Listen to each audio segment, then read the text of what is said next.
Then you go out. No one's going to buy GTL stuff. Oh, yeah, they will. Yeah, he talked about it on The View. Here's the clip. You trademarked GTL, Gym Tan Laundry, and you put it on some merchandise. Can you show it to us? Yeah. It's right behind you. It's right behind you. Grab. Yeah, this right here. Oh. GTL laundry bag. And it does three things. So 3 things it does. Right. Yeah. Okay, what does it do?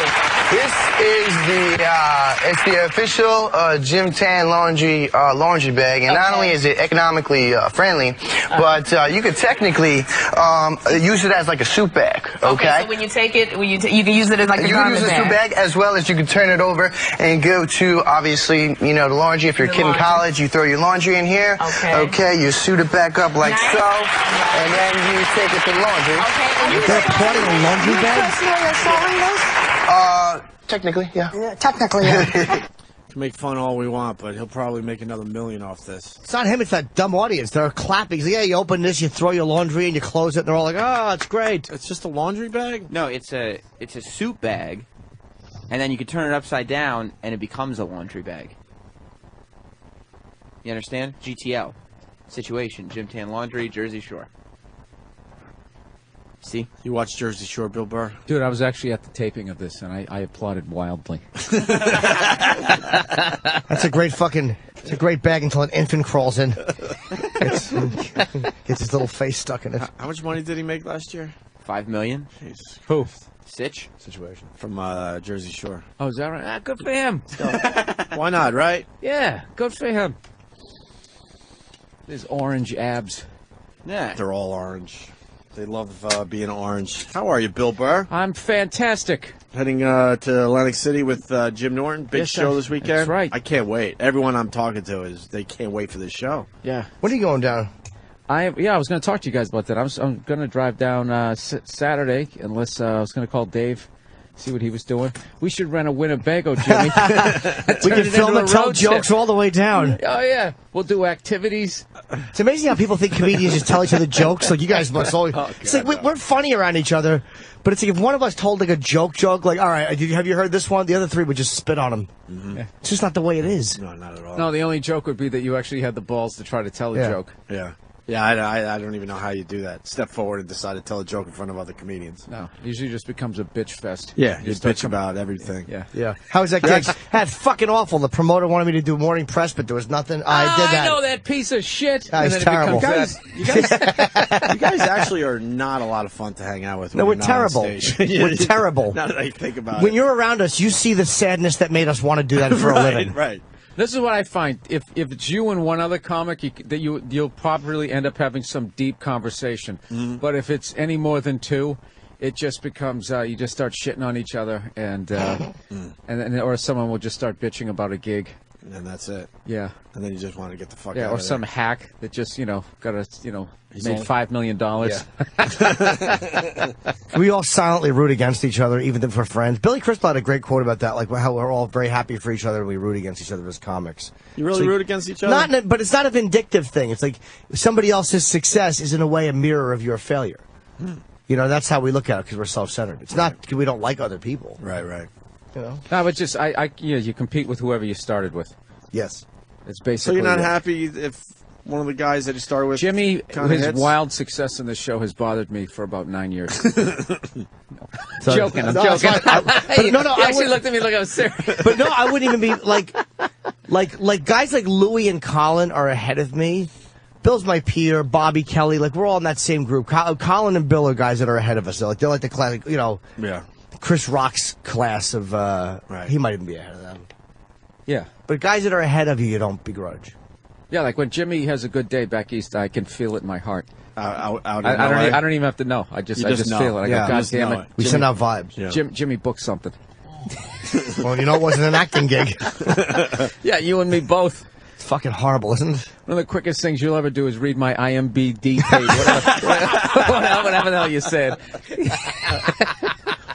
I still have like MTV Apartment 2F. Did you do that? I just saw my Apartment 2F set recently. Did you really? Oh, it was atrocious. Yeah. That was a really difficult gig. The Sklar brothers had a show, and it was actually a really good idea. Well, they had this really cool thing the way they would get the comedian on. It was like they lived in this apartment 2F, and they ran a club, and then every episode they'd be down at their club and a comedian would go on. Except that was the part of the show that was actually real. Is you would actually perform to like these extras. Why does it feel like it's taking me 2 hours to explain No, you're right, this? though. And then there was a studio audience. So the weird thing was you'd go up and you'd do your act. Everybody laugh, hopefully, and then they go, okay, we're going to do it one more time. Oh, fuck. And I was going, I got to do my act again, and everybody's going to see, Yeah. that the rabbit's already in the hat. Yeah, So that's I actually, horrible. No, I actually switched it up on the second one, and I thought I was being edgy. I got a getting tested for AIDS bit, which was super edgy in the late 90s, Yeah. because I guess, you probably shouldn't have talked about that. And I ate my balls. Oh, did you? On the second one, yeah. Yeah. That's the one they showed, or no? No, they didn't. I didn't show that one. I got to be honest with you. I never had the courage to watch it because I felt the way you did when I went out. I just watched it recently. I had a bunch of my old stuff I was watching, like from 1993, like club tapes, and Galifianakis was in that show. I didn't even realize that at the time. Like I just went back and saw a moment of it. Like Zach was like a cast member of that show. Was he on that? Yeah. Yeah, he was really young then. I mean, we all were a little younger. You said something about acting, and I got to tell Bill I finally saw Date Night, and I know you've made fun of it and stuff. That movie's so frustrating because... No, I didn't trash that movie. No, I'm making fun of I was making fun of it only had 8 lines. Dude, that's my only that's what ray of light into ever doing another movie. Yeah, so I didn't mean it like... Please don't put I me didn't in mean that. it. I didn't mean it that way. Yeah, but I heard the one thing on your IMDb, however the fuck you say it. But that's what was so frustrating about the movie because they gave your partner there, the cop partner, all the lines. I'm like, she's an Oscar-nominated actress. I don't give a fuck. I don't give a fuck. I wanted to hear Bill Burr. God bless you for plowing through that. That's a friend. I don't give a fuck. Awards don't mean shit. I'm holding on to this. I wanted to fucking hear Bill Burr, and it looked like obviously Bill should say something here, and then she talked again. Who was she? And what did she? I didn't see the what do you film. mean she won? Taraji. Did she win an Oscar or was she nominated? She was in. I'm a sports guy. She was in Benjamin Button's. She was. She was the one who adopted the baby. Oh fuck yeah, yeah! right there. I didn't realize that was the She same was woman. in. Oh yeah, fuck you, Bill. She's a great actress. The second I was done, the second I was done with it, we were done with that. I went back to like the Funny Bone in St. Louis, and she immediately was going to China to go film another movie, the new Karate Kid, the Will Smith one. Oh no shit. Yeah, so which ended up being another $100 million movie. I'm still gonna say it though, man. I was like, let Bill talk. I talked, but a lot of it got edited out. I did. Like, when I had that Ray Liotta thing, like, we actually had some stuff where we went back and forth. The first couple of times he trashed me, I was like, oh, my God, Ray's yelling at me, right? And then I was like, just kind of like, wait a minute, I'm looking like an idiot here. So then we went back and forth, but, Did you find Ray to be a scary guy? When he came in, I was extremely intimidated by him. By Liotta? And that rarely happens with me, but he was one of the guys I looked at. And he even during the interview, he called me out. He goes, what's wrong with him? Is he sick? Because I was just sitting there like I was intimidated. I don't even know why. But he's one of those guys. Probably because you watched Goodfellas too many times. Maybe. You thought he was going to beat you with his gun butt. He's so believable in Goodfellas. But it's something about his eyes or something. I have a short list of people that I get intimidated by when they come on the show. He was definitely one. I shut the fuck up. I didn't think he was scared at all. He was fine. Yeah, we had a good time with the guy, but you didn't find him intimidating on set? No, or anything? he was. Was he cool to you? Yeah, very just regular. Yeah. I'd be intimidated by him not there. Regular, like boring, like regular, like he sounded like. He just sounded like a guy from back east, so that's why I kind of liked him. Mm-hmm. I kind of was like, oh, I know this guy. Yeah, I think you that'd be say where you're a scarier. good guy and you have the underlying anger. I know this guy, so you know what I mean. Okay, maybe that's I relate to this. I grew up around this guy. Maybe I recognize a little too much in his eyes. Acting with Liotta would be intimidating. Like that would scare me. Like doing a scene with him because Bill Burr did. I know. That's what I'm saying. Like that would be scary because that's his element. Like then you're walking into his fucking, doing this, you're just yapping. But fucking, you got to do it right. And there's a director and a camera. I'd probably shit. Mm-hmm. Yeah. Well, I get him at like they. I'd call him Ray in the scene. Yeah. And the scene. I really enjoyed Goodfellas. And Jimmy, can we talk to you for a second? Yeah. No, I learned. No, there's a lot of intimidating things on that I learned. That you just got to block everything out. If you're messing up, somebody's going to say something to you. So. When you see people whispering after takes, they're not talking about you. That took me a while to learn that. Like I just immediately did the comic in my head. I was like, they're saying I suck. They're saying I suck. I'm going to get fired. Like you start thinking like that, but it's there's kind of like you can't, like if you have a suggestion on something, the reason why they're whispering is because if you're wrong, you don't want to yell it out there and Right. put it out to the people who are doing the scene. So you're supposed to just kind of whisper it to the director. That's what you're supposed to do. Or if it's something major business thing, like, yeah, they're cutting funding for the movie. I just thought like, you're not going to yell stuff like that. Which I guess doesn't happen on big things like that. But I learned, I've learned that over the last year and a half. And nobody knows that you're nervous. Like, they might assume it, but it's almost like we think everybody knows what's going on inside our heads, but they don't. It's like sometimes you just have to act as if. Like, if you just act like I belong here and this is, they have no idea. Like, they think, all right, this is the guy doing the scene with me. That if you can pull off that I belong here, how far you can get in the world. Like, yeah, of course, yeah, I'm here. Oval Office. How are you? We should take a break, is what I'm thinking, because I just realized that Chris Russo's calling at 8:15, Okay. and we want to try to do the idiot debate. We got Stalker Patty, and I want your take, of course, on the Jets that's pass, right. Bill. Bill just held up the paper. We'll I do it am- after the I am break. fascinated. You got a situation though. Game's at 4:30. Show starts at 8 down there in Atlantic City. Yeah, We'll have plenty of time. That's how it works. Yeah, I think we'll wait You'll a be few able minutes. to watch the game. Well, I'm hosting, so I'm on first, so I want to make sure that I'm the sure- fucking game's over. I'm sure Bill has a lot to say about this game, so we'll ask Bill about that next, and we'll get into this gun debate with Stalker Patty and Nervous Oscar. They're gonna discuss gun control today, Oh, okay. so stay there. Hanging with Bill Burr today, Jim Norton, of course. It's funny. Big show going down in Atlantic City. We're all going. It's going to be a great weekend. And I have to whore the fact that I have tickets going on sale today, 10 a.m., for the Montclair Wellmont Theater, March 5th at wellmonttheater.com. Cool. And I'll be whoring my new CD this weekend. Very exciting. Tap dancing and selling it. The cover is terrific. It's a great picture. Yeah, it's called Despicable. It's my high school fucking sophomore photo. I look like a lesbian. It's fucking horrid. I like the picture of you and a young Jim Norton father. Oh, yeah, it's on the CD. Me and my You and your dad. father. My dad looked Holy looked shit. good in that photo, right? Yeah, he did. He looks like he was a definite problem. Like he didn't Yeah. take anyone's shit. Yeah, he was just he wasn't a drinker at that time, but earlier he had been. Yeah. You know, but I was just an ugly fuck. God, awful. A really homely boy. Do you just study yourself in the mirror? You don't have to. You just look at a photo. You're like, just what know. the fuck was wrong? Yeah. He doesn't know. My high school sophomore picture it's embarrassingly bad. Even in a comedic way, it's fucking horrid. But everyone's picture was. This picture- Mine, I had the worst pizza face. I don't even break it out ever. The worst fucking acne. I look horrendous. Acne is I understandable. had bright orange hair for like the first 13 years of my life. There was no question of whether or not I was a freak. At first day of like nursery school, I'm like, yeah. So my thoughts were correct. I am one of the only ones. So the red has toned down over the years, Bill, because it has. yeah, with, then it it got has dark. with me too. It got dark. Yeah, it started getting darker. Yeah, And, but I had just obnoxiously red That's the hair cover. growing up. That's my fucking high school sophomore That's a nice picture. shot, Jimmy. Look at that. It isn't that bad. really? Other than those big awful glasses. Those How about the glasses hair? are horrific. That's Justin Bieber. You had the not Justin bad. Bieber before Justin Bieber. Nah, Bill made me feel good. Yeah, it really isn't that bad. Yeah, you know what I like? Your face is really toned. You know? Yeah. Opposed to the bloated mess it is now. I can't believe I just, I'm Wow. joking. I'm not hurt. I am in the gym a lot more, though. An hour a day on the elliptical. Isn't that a pain in the ass? Oh. It gets boring. Yeah, it's awful. So, But what's worse is seeing yourself nude. That's worse. I'm a bloated fuck. I got to ask Bill Burr about the big game. Yeah, man, this is going Got to be... the Jets and the Pats once again. It's going to be an awesome game. They won once, we won once. Who knows what's going to happen? We all know it's going to happen. But, I don't know, man. All the Jets have to do, look, We everybody knows what's going to happen. The Jets are going to try to get the running game going. If they get that going, they're going to chew up the clock. Brady's not on the field. He can't hurt you if he's not on the field.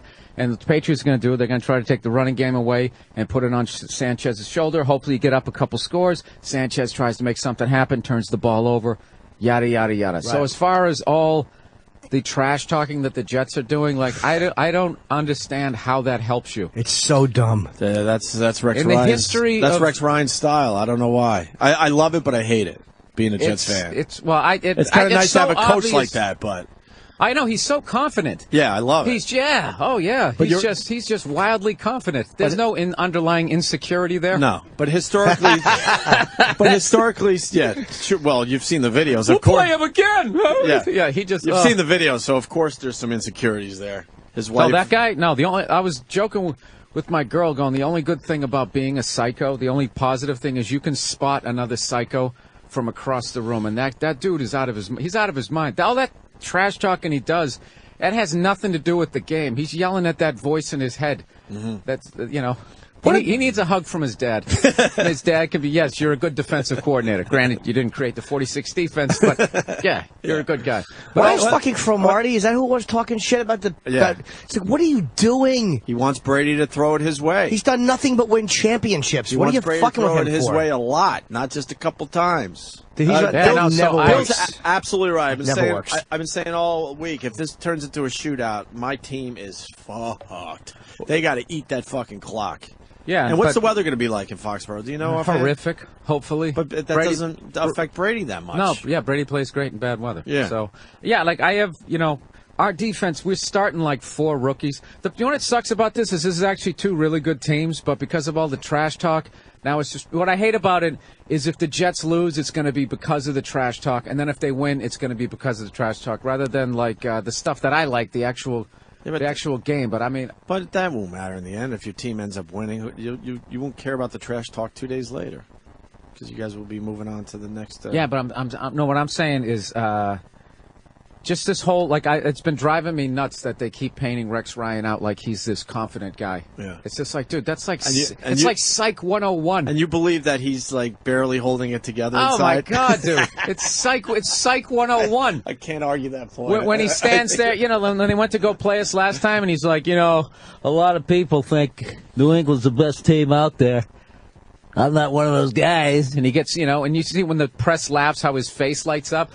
Like fucking they like me. Yeah. They really like me. He gets that look on his face. Yeah, dude, if you've noticed, he lost a ton of weight with that lap band surgery, and this is the level I watch sports. Since that 45-3 loss, he stopped losing weight, and it looks like he's putting it on a little bit. The level of M&Ms you have to be eating to reverse lap band procedure.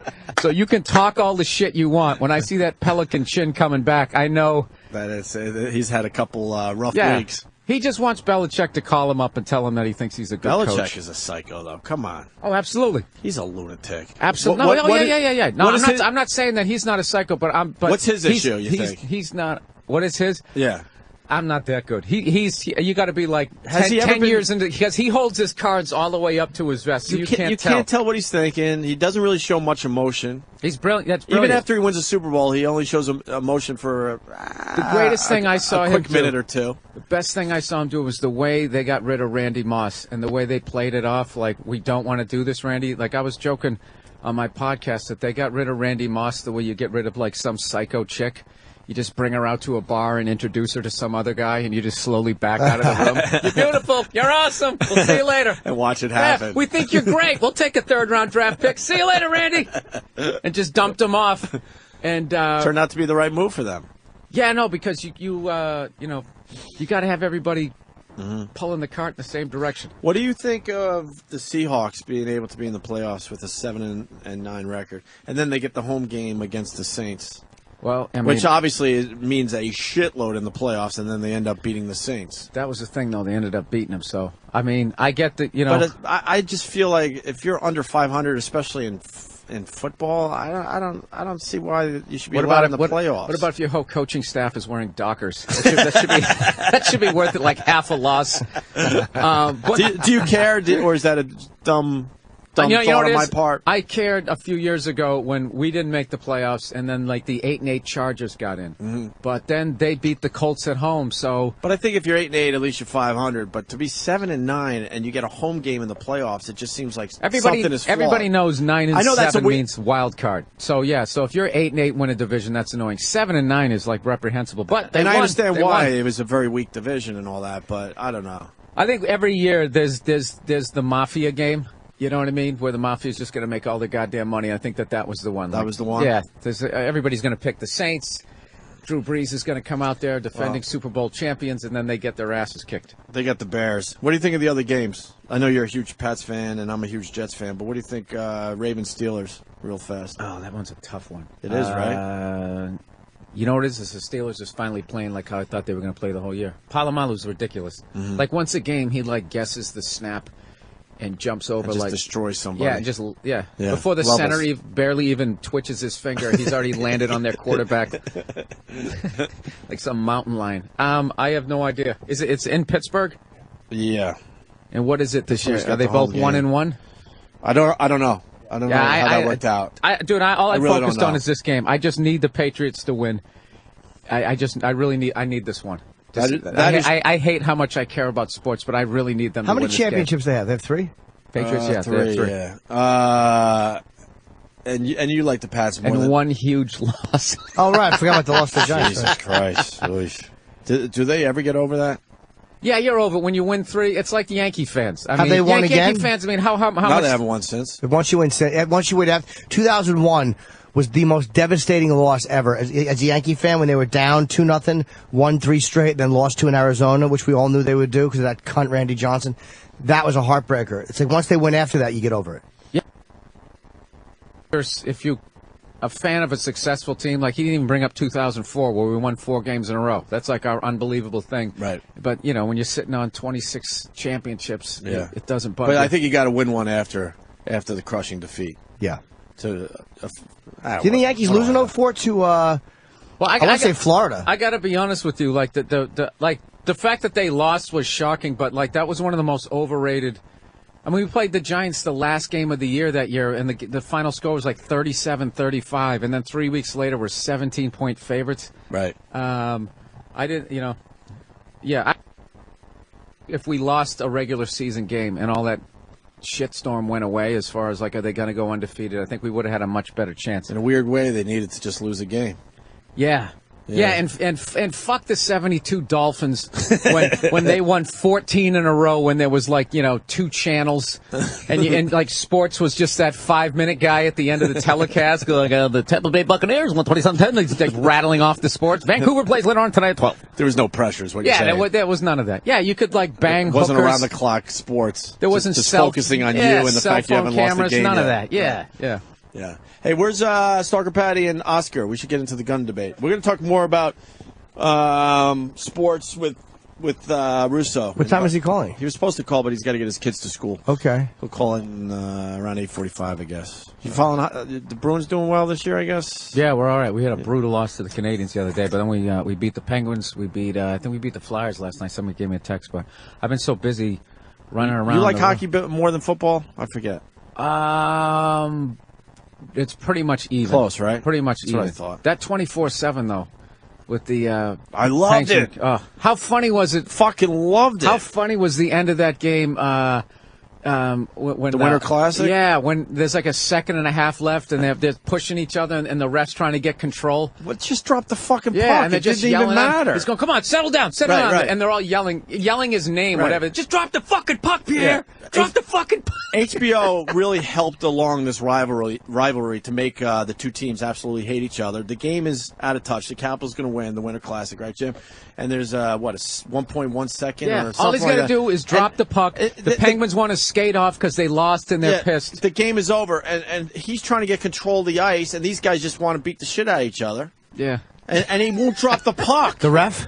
Yeah, he won't drop He it. wants Because he wanted everyone to be under control. It's like, fuck that. Drop the puck and let the time run out. Because then if they start fighting and shit, there's problems.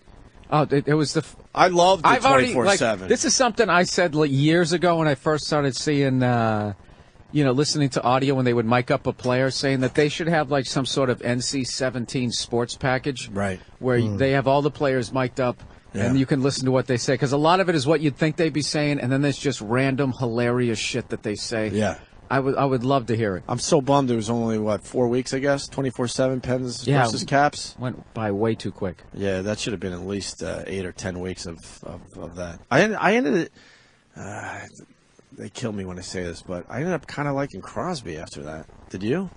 Yeah. He came across like more of a regular guy and not such a baby like we've all and heard over the years. That was the worst thing that ever, with like free agency and all the players bonded against the owners. That's what killed so many rivalries, because then you hung out with the other person, Right. Yeah, he's not that bad. Right. Yeah, I kind of ended up liking Crosby and the Penguins in general. Yeah, like I like their I coach. would hate Derek Jeter if I just always lived in Boston. But when I came down here and I actually was able to, see them every night, and then see interviews of him where it wasn't from a Boston perspective. You're just Right. like, he's kind of a Right. great player. I'm not a Penguins fan, but I don't have a team right now. My fucking Islanders have been out of it for 2 months. It's every year. Yeah, but at least every year they make it look good. At this point in the season. In November, I Islanders have like knew that they didn't have a shot at the playoffs. They Not a have like shot. that reverse trajectory where they came out of the gates as an expansion franchise, and they should what they're doing They shot now. right to the top. They should have done back then, and somehow they went right up. Yeah, they won. I'm frustrated because I 4 in a love row. hockey big time, and I'm lost. Yeah, I know they lost last night. I'm still taking a peek, but I'm not really watching the games. Is anybody aware there's a very sexy lady in the room? Hi, Stalker Patty. A very sexy lady is you're walking looking the like room. a grandma. What the isn't she? No, You all right, she looks Patty? good. Are you I like sick? her rock star boots. Yes. You sick, Patty? No, I'm just nervous. That's What does your sweater say? I don't even And who cares? There's a big coffee stain on the white thing. That's fine. sit. Wait, I'll let her try. You don't know what is written on your own sweater. No, I don't pay attention to that. I just put it on. I like that. It's a I like that Hollister about you. swetter. Oh, it's Hollister? Yeah. What's She's- that little she's stain their on the front? demographic. It's a hostel. She stayed there last night, and they gave her a sweater. Travis just had a very funny Hollister joke. I'm telling you right now. What did you say? Well, Hollister is for the Here, for the, let's for the look kids. at their catalog here. Hollister is for the kids, and Patty's wearing one of the kids' sweaters. I like the fact that you have me. rock salt all over your boots. You're a mess today, Patty. I don't care as long as I'm warm. Atta girl. All right, you're gonna debate That looks gun just control. like Patty. Yes. Yeah, this is the type of people or girls they want shopping at Hollister. Very young. Well, I can't help my age. Worst sound I ever. know it's Something that clear of the throat. You've been all right, Patty? How were the holidays? Good? Yeah, very good. Friends and everything. I was in one friend's house Yeah. on New Year's Christmas Eve, and another friend's house on Christmas Day, and I'm going to another friend's house tonight to visit him and their family. Right. I didn't really need to know all that. Just needed to know it was It more okay. sounds like, why don't you take her tonight? Yeah. I really want to chill. Where's Oscar? He's ready. Nervous Oscar. Have you ever met Nervous Oscar, Bill? No, I haven't. So fucking By the- nice. And I by the love way- I've this never guy. met a person named Oscar. No? You're not missing anything. Yeah, I just feel like Oscar Madison, Oscar the Gamble. Grouch, Oscar Gamble. Oscar Gamble. There you go. There's a good one. The greatest afro ever to be in sports. Oscar Robinson. Oscar Robinson. Yeah, sure. that's before my time. Yes, Sam. Oscar just told me that he's nervous today, and he never gets nervous. He said that? Yes. All right, bring him in so Bill Burr can meet him. You know what's good? Yeah, when you clear your throat, if you could just turn your head even more into the mic, that would be perfect. Good morning. This is Oscar, Bill. Hey, Bill. Hey, how are you? Oh, pretty good, man. How you doing? Are you auditioning for the voice of a cartoon character? Hey there, Yogi! So how you guys doing? Good? You got a nice shirt on yourself. Oh, thank you. Just ask her. Yeah. It's like a lesbian thing. I don't know. It's... Are you Canadian? No, I'm Colombian. Oh, okay. Yeah. He definitely had that not within the border voice. Oh, yeah.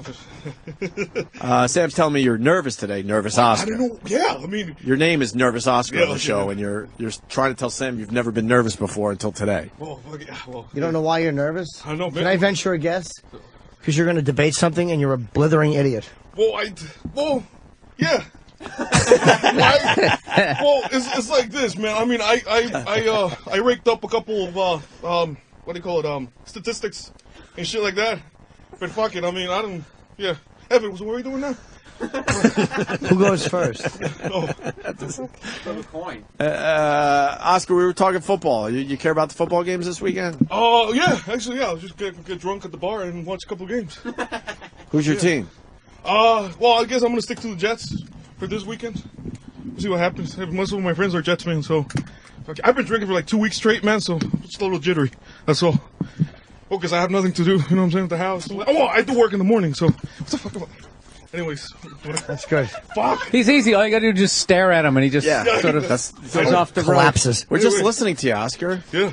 You know, just to bring something up. A few years back, I sent you a message on MySpace. Yeah, and then you replied. You were cool about it.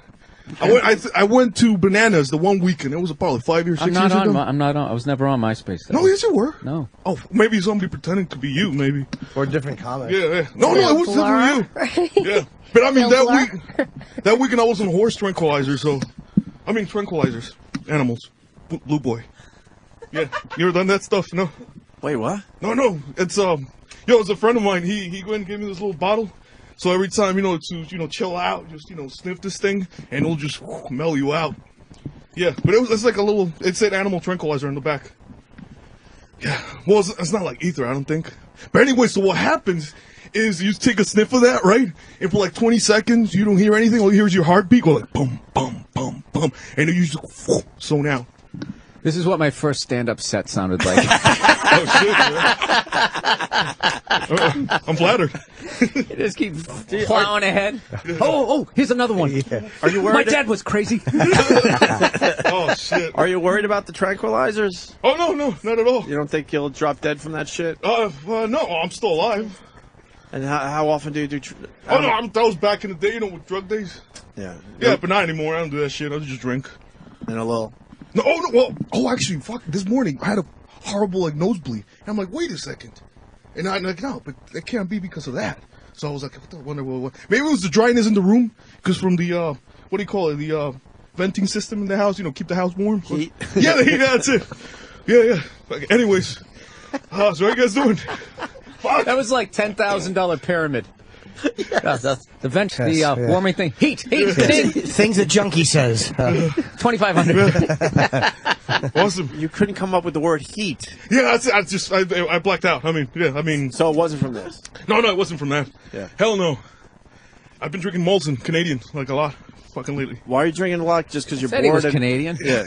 You're bored and you just don't have a job. So. Well, no, I do have a job. It's just what happened. I'll get home and then like. I tell Bill what you do. It's just so Bill knows you a little bit before the debate. Before the debate, well, Bill, I'm a Montclair State University student. This will be my senior year. My last semester. I work for a little retail store, and I sell shit. People come in with problems and I fix it. That's what I do. Yeah, but especially, travel wear. Like luggage and shit like that. Fucking, yeah. I take care of people. I have a business card if you need one. You need help with anything. You need a business card from Oscar? No, I'm good. Your luggage is sure? good? He's good with the luggage. He actually sold Henry Lee Lucas the suitcase he carried his friend in. Awesome, yeah. Okay. Woo! And he drinks on the job, too. He admitted that last time, right? Oh, well, after work, yeah. But it's still, yeah. It's work. Not during, it's sort of during work, but you got your work day done, right? Yeah, I get shit done, man. How do you spell the word well? Well? Yeah. You keep saying whoa. Oh, well. Whoa. Oh, I know, man. I don't know, man. It just shit comes up and, I fucking blur it. I think I might have Tourette's, actually. No, you don't. No. Okay. No, it's horse tranquilizers. Yeah. Oh, well, cute alcoholism. Right. Yeah. Okay, and possibly a little fucking cocaine mixed in. No. No, man. I don't swing that one anymore. All right. Yeah. Hell yeah. So how you guys doing? Good. We're gonna debate guns. Oh shit, man. Oh, we're here to discuss the pros and cons. I'm against gun control, and he's for it. What are you doing? All right. An opening statement. We're going to spice it up. That sounds like every class I failed. Today, class, we're here to discuss. We got this for everybody. Live from the McGraw-Hill Building in New York City, it's the Opie and Anthony Idiot Debate. Tonight's debate, gun control. Arguing for gun control, a former Opie and Anthony intern whose enthusiasm for women, beer, and partial sentences can only be matched by his passion for non-violence. It's Oscar. And arguing against gun control, she's as conservative in her political views as she is with her pussy and anus. The vivacious Starbucks barista, Stalker Patty. And now, your moderators for this Battle of Twits. All right. It's going to be terrific. So who starts with their opening statement? I guess Patty, because she decided. Okay. I have some statistics backing up. No. You got to start over. And they should have 60 seconds. They should have 60 seconds. I'm Patty, and explain your, are you for Okay. against all that? My name is Patty. I'm against the draconian laws regarding gun control, and have found that statistically speaking, it is safe to own a gun, and that the fears that people have are greatly exaggerated. 45 more seconds. Okay. And this is the opening statement. Don't go to your facts. Okay. No, you. No, you got 45 more This seconds. is you, Patty. So if you have to, just keep Just add to what you said. reiterating and just say the same horseshit over and over again. Well, I've uncovered some statistics that prove, according to actual people's studies, that there is less incidents of killing from guns than people actually believe, and that there are more incidents from other causes, and that the states with the loosest forms of gun control, where owning a gun is very easy That's time. Is it? That's time. All right, good. There's Oscar, your opening statement. Well, hello, everybody. I'm going to start off. Oscar. Okay. Oh, here we go. Awesome. Cool. The United States, we understand that it's built on tradition. Oscar. Cool. Awesome. That's awesome. Yo, that's pretty cool. Anyways, so going back. All right. In the United States, we know we built on tradition. Wait. It's up? Yeah, that's it? Come on. I didn't even. Okay. It's built on tradition. I know passion, constitutional right. There we go. Anyways. Go ahead, Oscar. Do your All right, cool. Do it for real. No, I'm just going to establish common ground. I do understand that guns here, it's traditional, it is constitutional, but I think we're past that. This is a new age, and I think we have to fix problems now so then our kids could live in a safer world. Thank you. Still got more time. Oh, more time. Okay, cool. So, for the opening statement, don't give your. Oh no statement. I want my kids to live in a safe world, so that's why I'm here. Supporting gun control. You got like 40 seconds. 40. What? Yeah, that was like okay. Probably. Damn. It's like let's see what else. Tradition. Let the kids angle again. What's up? Oh yeah. And Oscar. Awesome. Oh, I like that. What happened? I'm getting a puppy next week. I want my puppy to live in a good world. Too. That's actually stupid. I don't know why I brought that up. Anyways,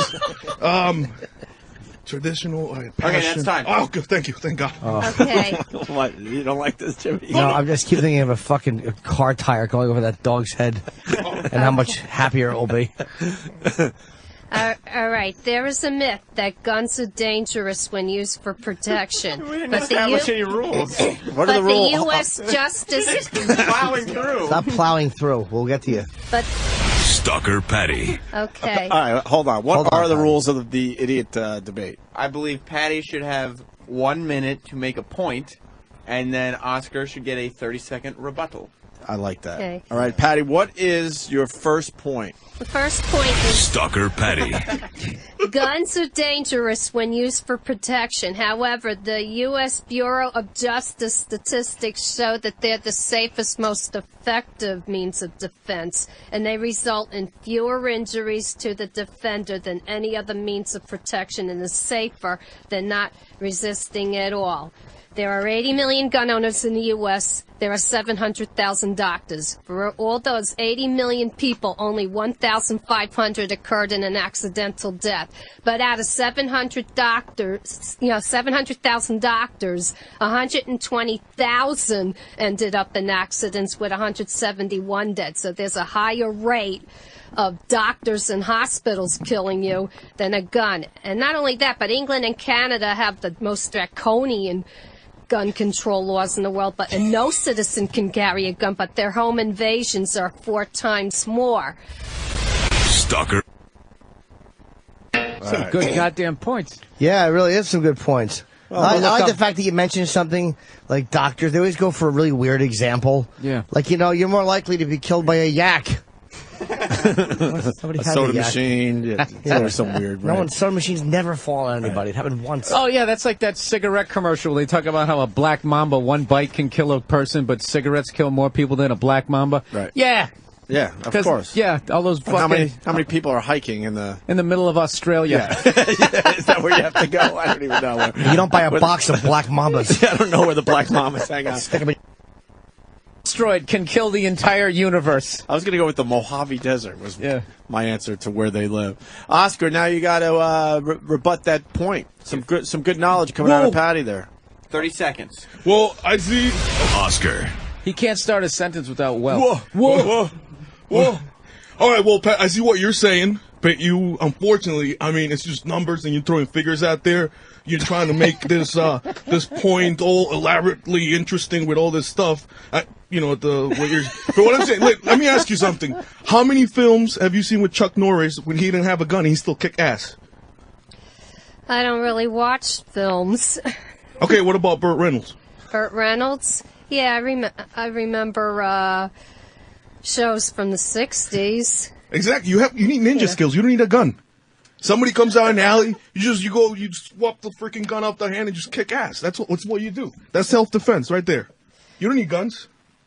Actually, there's a very low incidence of death regarding guns, and only 1% of guns are criminally used. Let me tell you about a story about old people and why they should not have guns for self-defense purposes. Check it out. This old guy I know was a friend of a friend, fucking 89 years old, somebody gave him a puppy, goes take him for a walk, tangles on the little fucking leash, hits the freaking ground, breaks his freaking head open, takes him to the hospital, died 2 days later. Can you imagine if that guy had a gun? He could have killed that fucking puppy. That's good! Yeah! Okay. That's the rebuttal. Now what? Nervous Oscar makes... No, Oscar gets to make a 1 minute point. That was great to mention two guys that haven't done like a relevant movie since 1988. I know.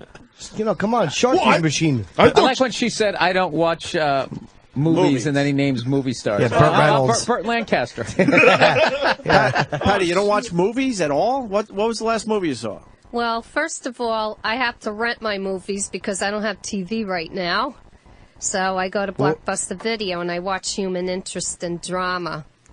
Wait, how do you watch them? What do you bring them home and hold them up in front of the light? I have a DVD player I got as a present from Where is somebody the for my Human birthday. Interest and Drama section? Yeah, where is that? And then I like. Human Interest well, right now I'm into drama? the old.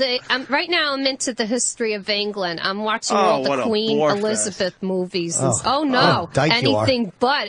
They're really good movies. They're not good movies. Well, Why not a movie? What was the last movie you went to? The Passion.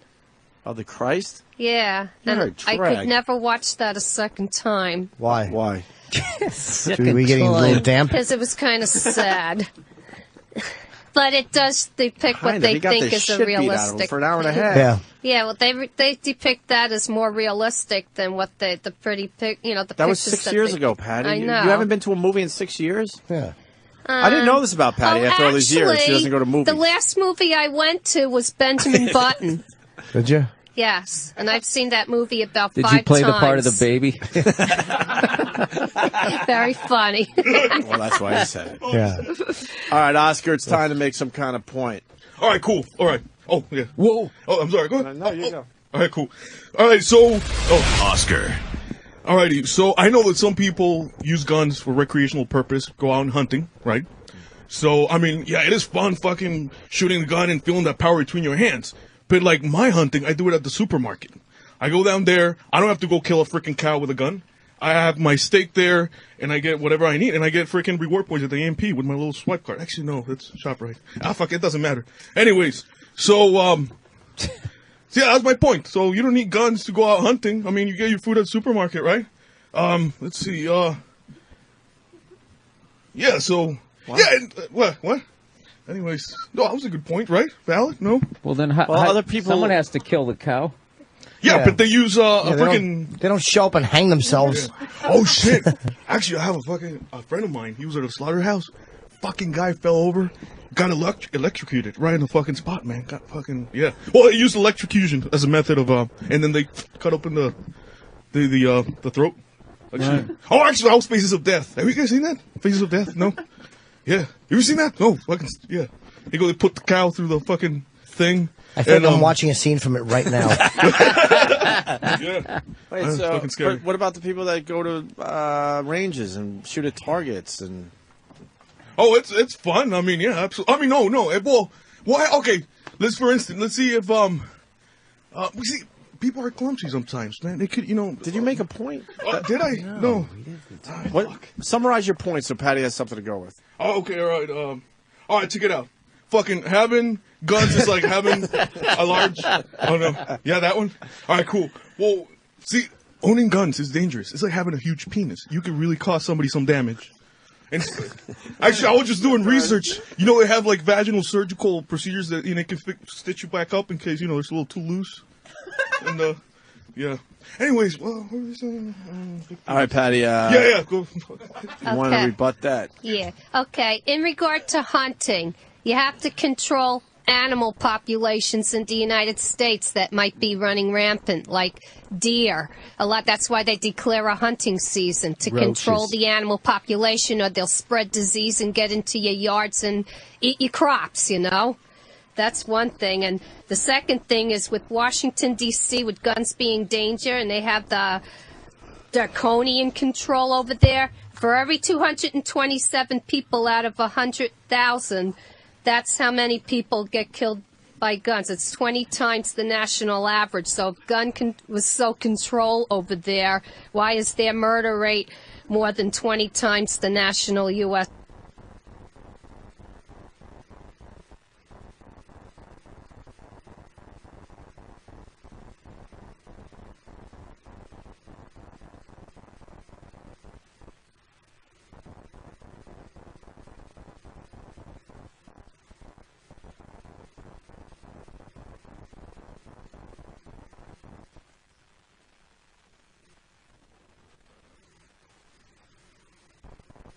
Average. In the U.S. as a whole, homicidal rates are only 7 per 100,000. And the states with the loosest gun control have the lowest rate of killings with guns, with North Dakota only 1.1%, Maine only 1.2% of the population, South I see what you're saying, 1.7%. I see what you're trying to say. Very low. I see what He's killing them. Well, wait a second. All right. You're in a dark alley. Somebody pulls out a gun, and that rapist has a huge penis. What do? Those guns. And besides, you didn't even answer anything about my comment on the big penis. Hey, you guys. We're not discussing penises here. That was the example we used. This is a debate. We're supposed to. Yeah, you didn't mention the big well, penis. Well, only 1% of American gun stock is used criminally, and those are stolen and on the black market. And you take that out of the population, the incident in the United States is very low. And guns There's no don't reason to shout, cause Patty. death. It's poverty. It's lack of family function in the home. Those cause problems, not the guns themselves. Oscar? You're getting your ass kicked. Let's go. He's killing you. You got to freestyle at this point. Fuck your papers. Yeah, freestyle. Fuck this, yeah. What do you got? All right. Let it flow, man. Let it flow. Put Let's it down. go. There you go. We're nearing the end of the debate, and she's kicking your ass with stats. Well, it's it's hard for me. I don't like. She was talking, but I was just like listening to what she was saying. But it's the debate. You got I know. Well, it's just numbers. They're numbers that have been proven. Proven? Oh, yeah. What, you're a PhD or something, or what? No, I have names. Well, you certainly have the charisma of a... Yeah, well, Joshua McCracken did a study. Freaking boring doctor. And he's the one that found out about the 80 million gun owners compared to 700,000 Who doctors. found that out? What was the name of the person? Joshua McCracken has been cited for that. He did a study on that. Wait, what? McCracken. Marble columns. All right, and not only that, but in 1994, they had... In 1990... Wait, so if you had a gun right now and I attacked you, you would be able to use that weapon efficiently? And would you have the balls to just go and kill me right now if I went to attack you, huh? If you attacked me, there would be first of all, it would be used as a last resort, if anything else. Well, if I'm horny and fails. I'm a rapist, You're gonna keep walking. Which is not likely to happen either. Do you know Florida issued 188,106 licenses in '94? You know how many innocent people were killed and injured? No, I don't believe it. Zero. And the odds were calculated that there's only 1 out of 26,000 Can you use a gun at Starbucks? owners killing an innocent Starbucks, person. they let you use a gun? What if somebody comes in and oh fuck, wait, I'm going the wrong way. Fuck. Ah shit. You know, the you just FBI change has sides? said Yeah, that I know, homicidal fuck, just change FBI sides. data has proven homicidal rates have been declining All right, for Patty. decades. You got to wrap up there, Oscar. Okay. What do you think? God, that Everything voice. she's saying. You got. Don't say a word, Patty. Let Oscar try to come up with something here as sort of a final statement thing. All right. Well, I'm going to refer to this movie, Fast Times at Richmond High. You saw the last scene where, what's the guy throws the coffee pot into the guy. Marv. Anson Yeah. Williams. Yep. Alrighty. And then Sean Penn comes out of the bathroom. He's like, awesome, right? He used the coffee pot. See? He didn't have a gun. It's only a movie and a script and Wait, imagination. Haven't you learned anything It's from not what a I human said? interest or drama. Right.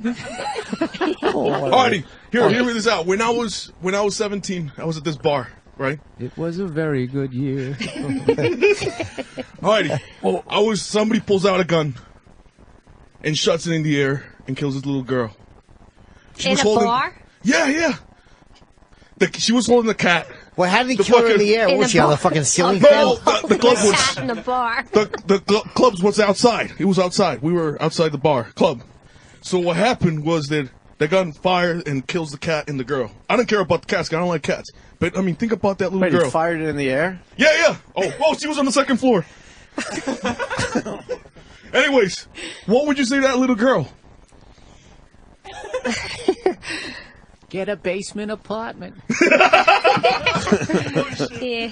Yeah, that's funny. Patty? Well, first of all, the incident of that happening is very low, and second of all, it's unfortunate that Wait, happened. how do you know that? You like Superman? You What couldn't be there to country prevent was it? this in? What? What country was this in? Oh, it was in Long Island. Long Island? Yeah. We got to wrap up this mess. Yeah, I know. Fuck. Patty, Well, final statement. All I could say is that owning a gun is not the cause of crime in America. It's the person that's behind the gun. When you check for gun ownership in an application, the rules are very stringent. You know, that guy that shot those people over there, you know, he very specific.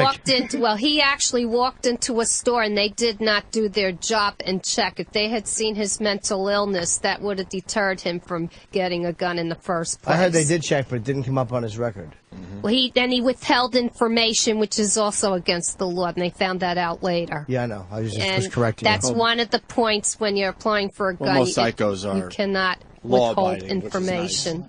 But in this case, he wasn't. How come you have such big hands? I didn't realize what big mitts you had. Me? Starker Patty? Yeah, big man hands. Well, I got piano hands. That's what they call me. Oh, really? You play the piano? Piano hands? Just by ear, not that well. Oh, wow. All right, and Oscar, just to wrap it up, your final How statement. could none of us have anything funny from piano hands? We all just sat there and let it lay. I don't know. All right, 24% of all violent crimes, people have used guns, right? You take those guns from the street, that's 24% less. There you go. There we go. Thank you very much. All right. Nervous Oscar and Stalker Patty. Our first idiots debate. Did that go well, Jimmy? I would say that Patty wiped the floor with him. Yeah, Oscar, you're disappointed. She massacred you. Well, there's no charisma. I didn't see charisma. No, she's a fucking Wait, complete charisma wins dud. debates, right? She's a fucking seashell, but it doesn't matter. She ate you alive. She came at you with her fucking horrible voice and facts. And you Like argued with a fucking with an operator. Well, I have to be honest. Every time I try to do like freaking research on this, I was doing it when I was drunk, so I would just lose interest and skip right to the porn site. So that's why. All right. Well, I will admit, I was kind of semi-prepared. You were completely unprepared. Yeah, cool. Patty and her little fucking herpes sore on her lip were 100% prepared. It took me 3 days to prepare this. Jesus. I spent about 4 hours. It's a dumb bit to kill 10 minutes. What are you doing? She cared about it. She was good. No, Yeah. Patty. You were very good. Patty had some knowledge, whether you agree or disagree. She was well researched. Excellent job, Patty. All right, Patty. Maybe we'll talk to you after Stacey Keach. We got to take a break. Stacey Keach will be on the show next. Is he here? Oh, good. I believe so. And then a little later, hopefully Chris Russo, if he's done dropping off his kids. Bill Burr's here. Are you promoting anything else, Bill, besides not the yeah, AC show? Because that's sold a out. gig in Terrytown and one out in Jersey at the Count Basie Theater on Where do they go? When do you get to Count BillBurr.com? Basie? February. You know what? That'll be our teaser for after the break. All right. Go to Bill Burr's website. Wait, there it is. BillBurr.com, right? February 18th, I'm going to be at the Count Basie Theater in Red Bank, New Jersey, and on, and I know I have one in on the 17th, the Terrytown Music Hall, Terrytown, New York. And, of course, the Monday morning podcast, which a lot of people are loving. Yeah, the Monday morning podcast. You having fun doing that? Oh, yeah, having a great time. Awesome. More with Bill Burr. Stay there. Let's bring in Stacey Keach. Freaking that. legend, man. I like the way Travis jumped. Yeah, I like when that. you said something, Travis jumped. It's nice to see. And that should be the reaction around here. The great Stacey Keach. How are you, sir? Opie, Bill Burr, Jim Norton. How are you? Of course, here to promote Lights Out Tuesdays at 10 p.m. on FX. Yeah. And other things. I hear there's I think he's in a play. Roland was just telling me, right? What's that? Are you in a play as well? I'm doing a play at Lincoln Center. And it's getting amazing reviews. Well, that's always good. Nice. Yeah. What are you doing? It's called Other Desert Cities, a new play by John Robin Bates, and we're playing it over at the Mitzi Newhouse Theater. Wonderful cast: Stockard Channing, Linda Lavin, Elizabeth Marvel, and wonderful young actor named Tom Sadowski. And what's it about? Well, it's about a family living in 2004. It takes place in 2004 in Palm Springs, and a Republican family whose daughter has come back to announce that she's written a book about a very tragic incident that happened in their lives 28 years earlier when their eldest son rebelled against all the Republican family values. He was a liberal and went out, bombed a Marine recruiting station, killed a man, and then presumably committed suicide. And the daughter has come back to Palm Springs to announce that she's written a novel or a memoir about this situation, and of course puts the family into an uproar. So the play is a comedy. Yeah, very light. Very light stuff. Light bear. I'll tell you something, there's a lot of funny stuff in it. Yeah. Yeah. Do you find as an actor, because you're obviously a complete veteran, do you find, like, we just talk about acting, and it's very difficult to do, and theater acting just seems harder to project without acting like you're yelling? Well, that's a very good point, but another thing that people think about the theater is that how can you do the same thing over and over again 8 times a week, and generally speaking, what people don't understand is that it's always a new experience. It's always very much a now kind of experience, and it depends on the audience, and it also depends on the other actors. And this particular play is like a little bit like a jazz fugue, where everybody has their solo, everybody plays their riff, and Robbie Bates has done, I think, a miraculous job with the writing. But it depends on the size of the theater. The Mitzi Newhouse is very small, so when you're there, you feel like you're in the living room with these people. But I played venues with 2,500 seats, and that's, you do have to start shouting in order to get heard. Because What's the worst experience you've had, like doing a play? As far as, did you ever just completely forget your lines, or be in a scene with another actor who just completely spaced and you had to wing it? Exactly. Oh, I've had that experience. Yeah, I've also had the experience where I actually, in fact, it was my Broadway debut many, many, many years ago, where I was riding this imaginary horse, and it was a horse that it was. I had reined. I could control the horse's head. It was made out of, some material. It was, and I was so nervous. I got on stage and I pulled the reins back on the horse's head, and the neck snapped. And I had to get out of this costume and pick the horse up. And ad lib the whole first. Now, was the crowd laughing at that point? They thought it was part of the show. You played it off well. Well, I guess so, because somebody came back a couple weeks later and said, "What happened to that wonderful moment when you broke the horse's neck?" Oh, God.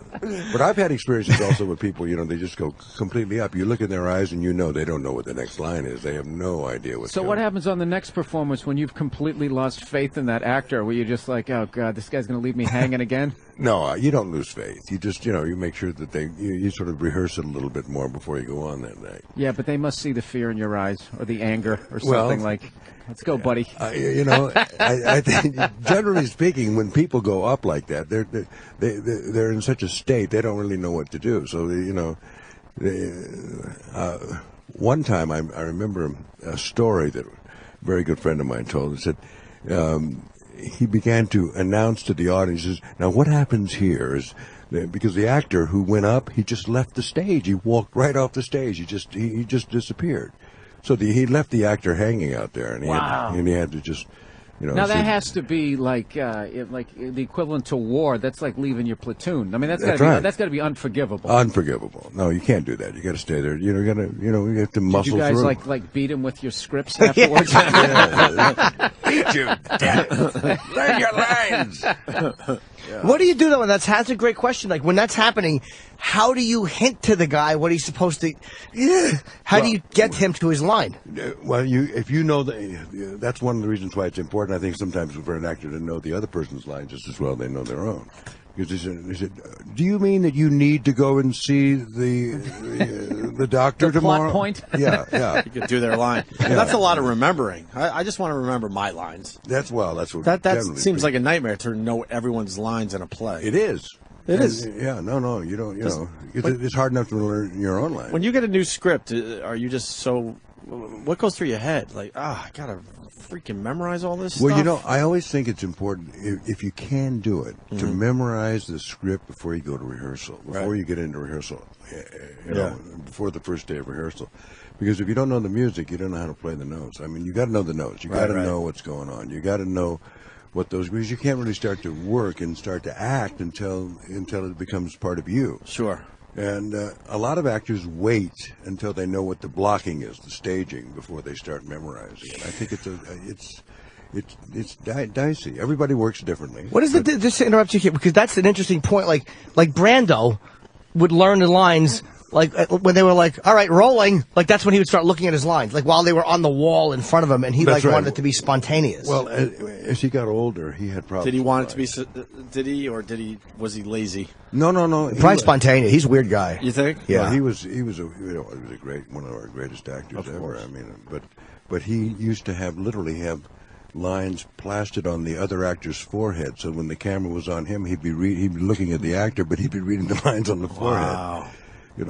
How humiliating for the other actor. I'd be like, yeah, dude, I get you, Brando. If you're working with Marlon Brando, I don't think it's, Did you ever get a chance? Did you ever get a chance to work with him? I never had a chance to work. I met him and I spoke with him, but I never had a chance. That's when I would have loved that. Were you ever intimidated working with somebody else, like somebody that you had liked, or somebody who you just admired that you finally were doing a scene with, and you were? Well, I had the great privilege of working with George C. Scott in a movie called The New Centurion years ago. It was a cop movie, and he had just done Patton, and he was hot. Right. And he was a wonderful, wonderful man, and he was a theater actor too. I mean, he was a real actor, but nevertheless he had a temper. And I'll never forget, we were shooting a night scene in Los Angeles, and we drove up to this grocery store in the scene, and there were a lot of people standing around because they knew George C. Scott was there. And he got out of the car, and everybody said, "Yeah, me! Hey, there's Patton! There's Patton!" And he stopped. He looked. He says, "I'm not Patton. I'm George C. Scott." He didn't like being identified with the character. He didn't, and I was surprised by it. But I also understand it. Having done a few characters myself over the years, What's the character people yell at you the most? Well, when I go into airports, sometimes people say, "Oh, didn't you used to be Mike Hammer, or didn't you used to be the warden on Prison Break?" Mm-hmm. The other day, somebody came and said, "Didn't you used to be Stacy Keach?" Talking to Mike Hammer right now. That's what I love the 80s. You can't have a character named Mike Hammer anymore. No. It's just... That's a porn name That's a now. great name. It's a porn name? You didn't have to know what the show was about. You just knew that guy didn't take any crap. Oh, no kidding. Mike Hammer. Yeah. Watch out for Mike Hammer. Yeah, Mike Hammer is a man's man no matter what he does for a living. Now, Mike Hammer's still alive, too. We just did a radio novel, 2.5 hours, on radio. It's a CD. It'll be out in March. It's called Encore for Murder. It's like a book on tape, but it's done in a radio show format with other actors playing the other characters and with all the Foley, footsteps and gunshots, and it's pretty good. You're also getting props for being Christopher Titus's dad. I did not see Titus. Yeah, you were on Titus. Yeah, Titus. A lot of people loved you on Titus. That was said a you were great hilarious. show. Oh, I love that show. I love Christopher too. I mean, I think he's one of the great comedians. And, Yeah. And the show was fabulous. It was, Yeah, a lot of people are saying, don't forget to mention Titus. Okay, good. Yeah, but we haven't even talked about the new project, Lights Out. Lights Out. Tuesdays at 10 p.m. on FX. Tuesdays at 10. That's our news time slot. Yeah, we're very excited about Jimmy's it. seen the first 3 episodes so far. Yeah, I saw the first 3. What do you think? Great. I mean, I didn't know what it was. I thought it was, because sometimes Roland will give us the disc. Yeah. And I thought it was a sitcom. And I'm like, Stacey, he's like, all right. And then I watched when it was an hour-long drama on FX. Right. And the opening scene in the pilot it's a brutalized boxer. He's just, he's been through a fight. Right. And he's bleeding, and I thought it was you at first. I'm like, wow, fucking Stacey looks great, but it was obviously not you. You'd play his father. I felt like a complete asshole, and I probably shouldn't have shared that with you. I just humiliated everybody in the room. Makeup. But no, it's a great story of a guy whose fighting career is over. Right. And Stacey plays the father, who's also a trainer, and they own a gym. Right. And the guy from The Wire who Pablo, I don't know his last name. Schreiber. Pablo Schreiber from The Wire plays his other son, who's kind of the guy managing the gym, and it's the 2 brothers and the father, and the things they have to do to make ends meet, because apparently the finances have run out. Right. And it's really, really an interesting story. Yeah, he was my eldest son, played by Holt McCallany, he was the ex-world heavyweight champion, and he lost his title.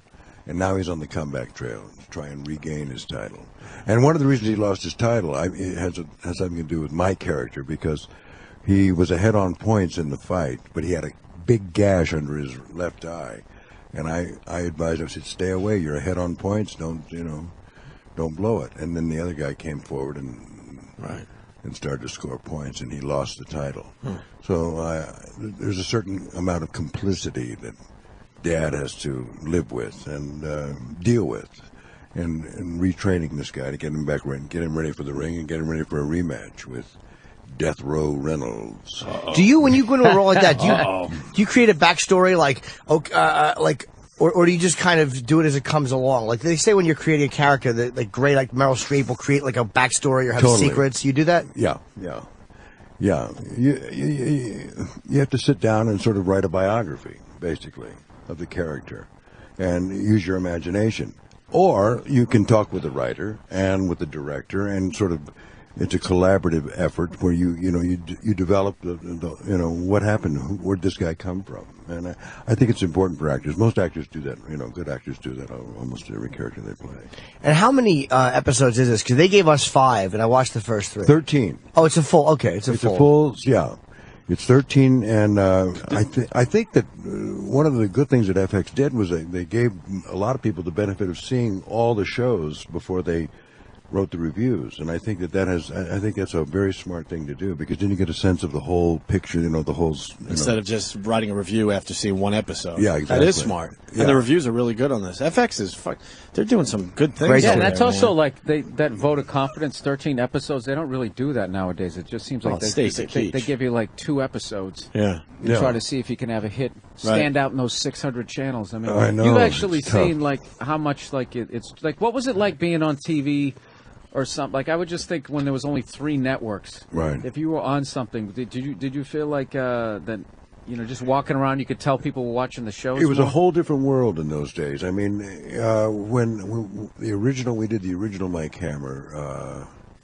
I think Fox was in the picture at that point, but even earlier than that, I did a show in the '70s called Carib, which was like a precursor to Miami Vice, black cop, white cop situation, living out of Miami. And we only did 13 shows. It was a Quinn Martin show, and there was only 3 networks at that time. But there were no reality shows in those days. And there was a lot more drama, a lot more comedy. There was a lot more action for actors. Now, with reality shows and real people taking over. That was brutal. You know, it is. It's hard. It makes it a lot tougher because they're not, you know.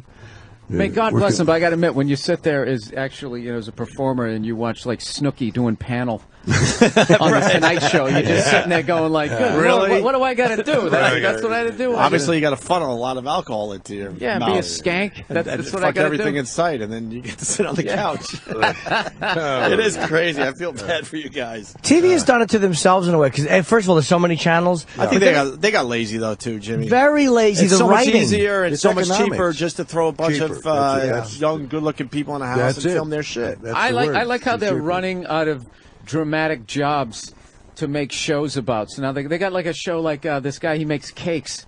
And they're trying to make, we got to make this cake by Thursday. I don't have the frosting. What do you mean you don't have the frosting? And then they cut to the guy going, so Mike was mad we didn't have the frosting. It's like, dude, there is nothing going on here. This is a half hour of shit. I would understand 1 hour of that, but he's up to, I think, his 3rd or 4th season, still just making cakes. Still making cakes? Oh, I guarantee you somebody cries at some point. It's Stacy. Don't watch Cake Boss. I won't. You'll jump out of a window. Well, yeah.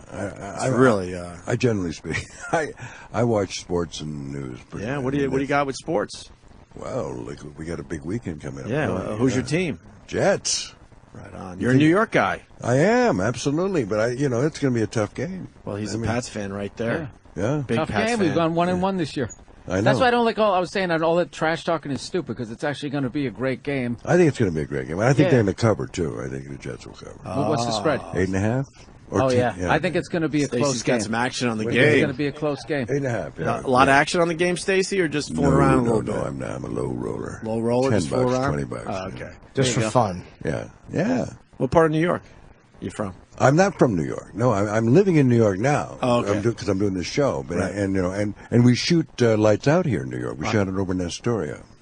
At Silver Cup? No, Hellgate Studios. Hellgates. But and if we get picked up for a second season, or I should say, when we get picked up for a second season, go. Good for you. I think we're going to we may move to Silver Cup. I've been told that. I don't know. Where did you where were you living in L.A. before you got the series? Yeah, I was. Yeah, but I lived in New York years ago. And I lived all over New York. I lived in the Village. I lived in the Upper West Side, various places.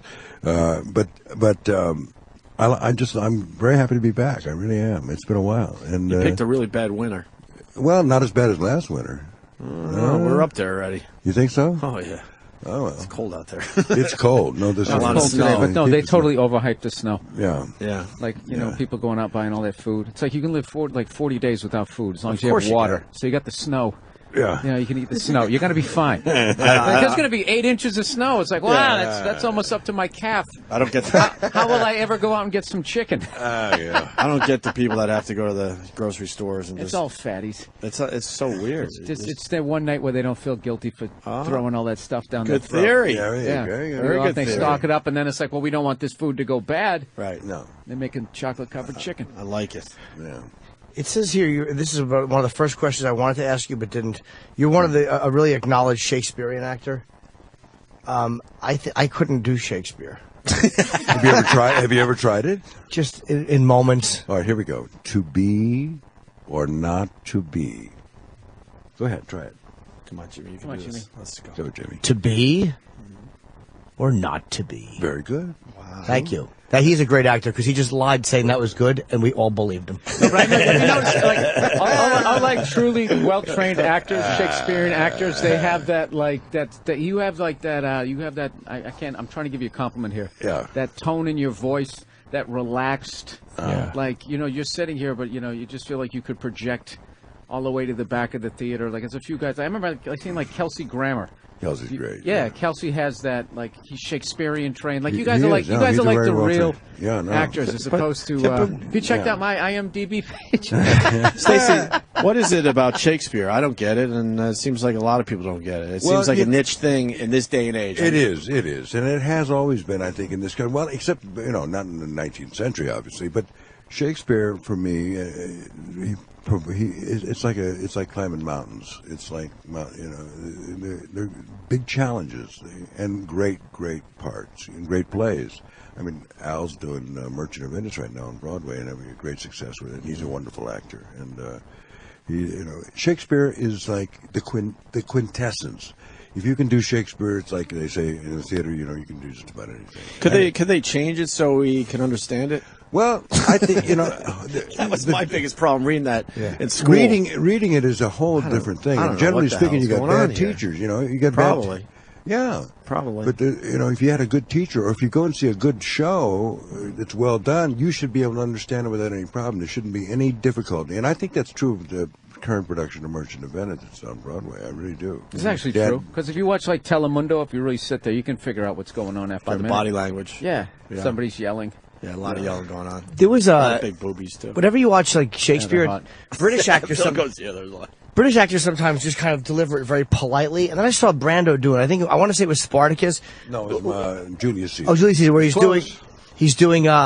he's kind of like eulogizing Caesar in front of this giant audience. It's like an 11-minute monologue. Yeah. And he really fucking... I come to bury Caesar, not to praise him. Yeah, oh yeah. That's awesome. Jesus. That was awesome. Wow. Yeah. But he believes everything he's saying, and he's not doing it he's doing it the way you would actually feel emotion. It was like that's the first guy I've ever seen actually do Shakespeare, where you can that is really interesting to watch, and you kind of do pick up what's happening. The trick with Shakespeare is always been is to make it sound like a contemporary language, so it's totally understandable. Yeah.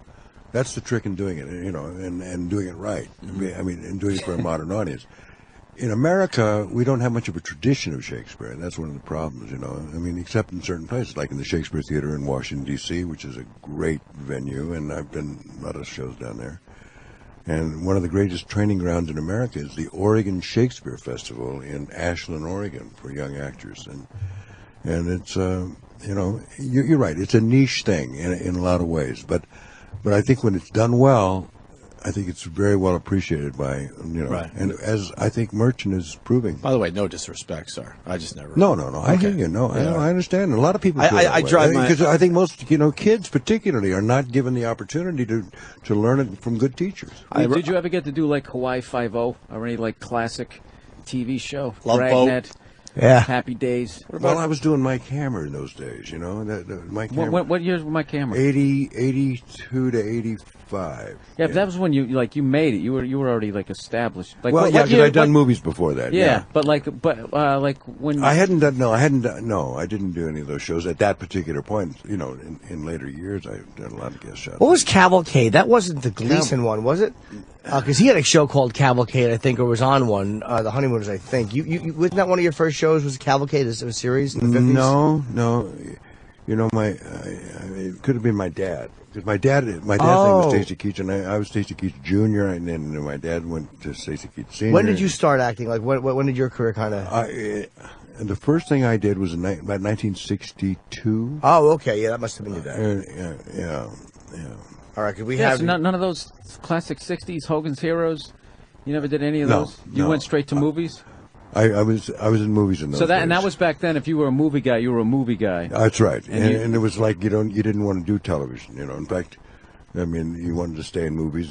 So how did you do that? Did that take like some sort of like inner strength where your agent was calling you with TV stuff and you were just like, no, I'm not doing it? Until the phone didn't ring and I wasn't getting any movie offers, and then they called and said, you've been offered a series called Carib. And you're like, I'll do it. Yeah, I'll do it. I did it. Yeah. Did you like it? I loved it, but America didn't like it too much. We did 13 episodes and it was down, but that was... that's what happens in an actor's life. I mean, that's always a fun to be on a show that's kind of slowly sinking, and everybody's walking around with their resume under their arm, but they try to keep the performers happy. Like, no, everything's great. Everything's great. Yeah, no, it's no good. No fun. How horrible is it when you're at a... Because I've been to a movie premiere that I was in. It's one of the worst films ever done, and it was like a real low-grade movie. And just to watch at a premiere, what a terrible movie you're in is humiliating. When you see yourself in a bad movie. Oh, I stunk. The script stunk. Everything stunk. You just knew it was a bad movie. Everything stunk. You know when it's a bad movie, right, Stacey? You don't necessarily until you see it, see the final product. Yeah, because sometimes when you're making it, you think, "Oh, this is going to be great." Yeah, yeah. You know? I made a movie years ago called Doc. It was about Doc's holiday, and I did it with Faye Dunaway and Harris Yulin and Frank Perry directed it, and we thought this was going to be, you know, it was a big studio movie. Were you thinking Oscar? Well, no. You're just hoping that people would come see it. Yeah, right. It's a good solid movie. And I'll never forget, we went to that opening night screening, and we were sitting in that seat looking at this thing and sinking lower and lower.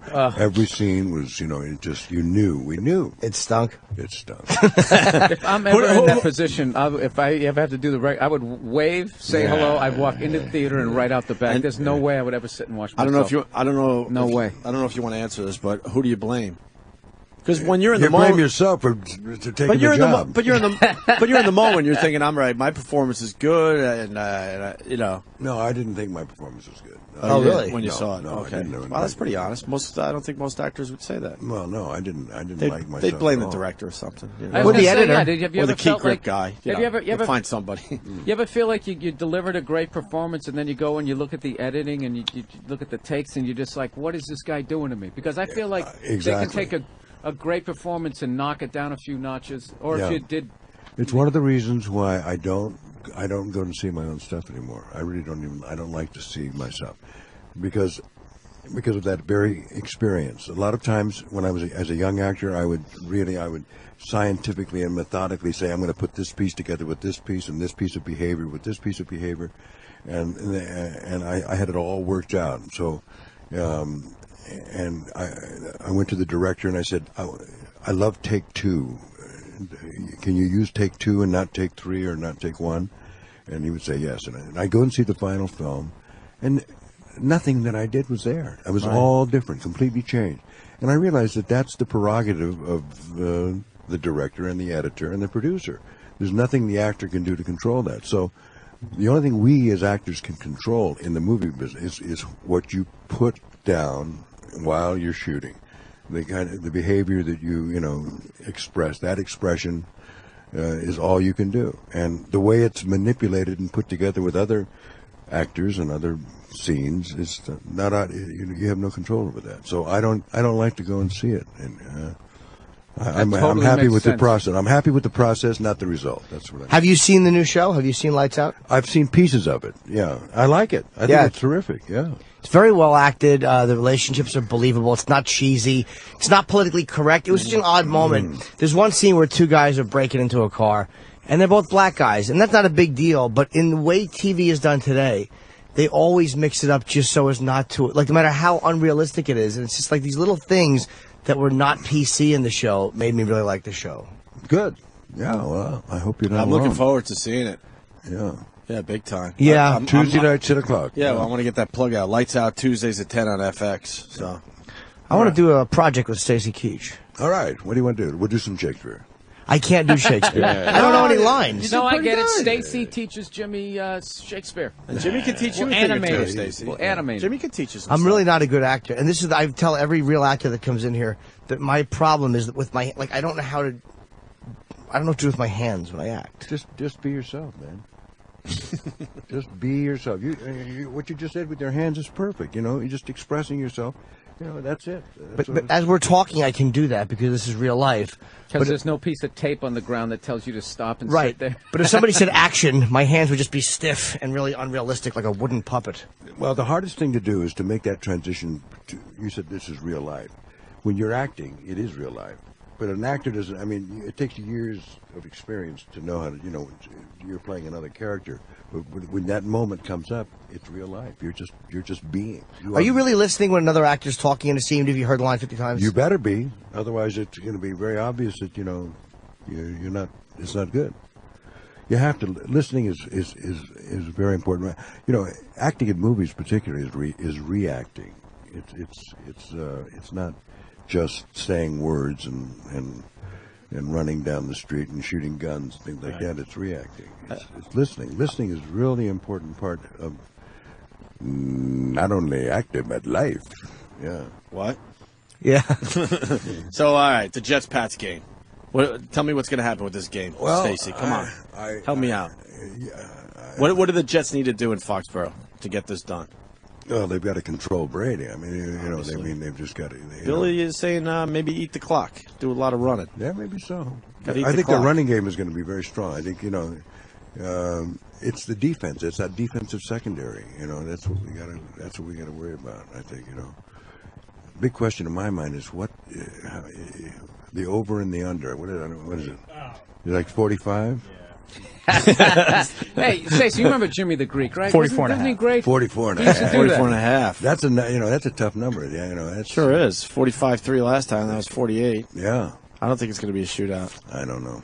That's like how Jimmy the Greek used to. We used to they're talk just gonna about pound it games. out. Yeah. I'm taking the Lions with the points. Yeah. So you can't say that anymore. You gotta act like gambling. He doesn't says he only has exist. a little action. That's what I do. Which means he probably has a That's what I do. Yeah. For him, a little action. He has Stacy Keach money. He probably a little action for him is probably 20 grand. Well, he said 10 or 20. Right. Yeah. So now you're thinking 1,000 instead Of course. $1,000. Stop. He's like, He doesn't play games. I wish. I got 2 kids in college. I can't mess around with that stuff. I'm a low roller. All right, Stacey, we should get you out of here. Yes, man. Hey, man, this is good. This was great. We didn't even get to talk to you about Cheech and Chong. I remember you up in smoke. That's when I came to know Stacey Keach. Uh-huh. People must still come up to you. Yeah. And quote that movie. I love that movie. Yeah, that's when I love those guys too. I just think they're great to us. They come in. They're great. Whenever they and they're can back and together. call. I'm so happy. And there's a possibility they're gonna. There's another movie's in there. Have you seen their stage show? I not only saw it, I busted them. We were in Houston at I was doing Frost Nixon down there on the road, and they were doing their show in Houston, and I went over there as Stadenko and came on stage and busted them. Wow. How crazy did the crowd go? They loved. Oh, they went nuts. Yeah, they loved. Who are you in Frost Nixon and the play, right? I was Richard Nixon. Wow. Yes. How was that playing? Is it harder to play a guy that everybody knows what he looks like and sounds like instead of creating somebody? It is in a way, it is because you got first of all, and a great actor, Frank Langella played him originally, and one of my buddies, and I didn't want to do anything that was like that. I wanted to create my own deal, but you still, you have to. There are certain things you have to do in order to be Nixon. There's a certain rhythm and there's certain vocal there are mannerisms that you have to do, but beyond that, you've got to get beneath all those mannerisms and find out, where the core of the character lives in you. Where's the soul of that guy? Did you like him or dislike him more? I liked him after playing him. I liked him. It's a wonderful play. I mean, it really is a terrific piece of writing, and the director Michael Grandage had a very interesting concept about the nature of these interviews, because David Frost and Nixon, they were sort of, two peas in a pod looking for the same thing. One wanted to resuscitate his career. David Frost thought that he was going to suddenly, get out of the talk show rut and be considered, now he was going to be considered a serious journalist. And Nixon, of course, wanted to do the interviews in order to resuscitate his image, because he, after Watergate, and so the dynamic was fascinating. And Nixon was much better than Frost thought he would be at talking his way out of things. I think right until the fourth and final. So. Yeah, exactly. I think that's true.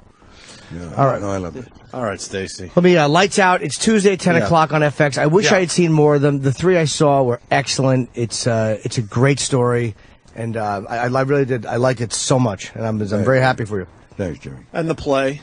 I might go see that play, too. Yeah, come over and see us. It's going to be around for a while, right? End of February. We'll be showing over there. And you should come back and we'll hang out some more. That was our way of asking for comp tickets to the play. Yeah. Bunch of cheapskate radio people. Yeah, Stacey, we don't pay for anything at this point in our career. So if you got a few free tickets, hopefully front and center, we'll be there for you. All right, man. Stacey Keach, everyone. All right. Weekend almost here. I got a mouthful of food. How cool was Stacey Keach? He was really great, man. I liked it. He's just an old school guy.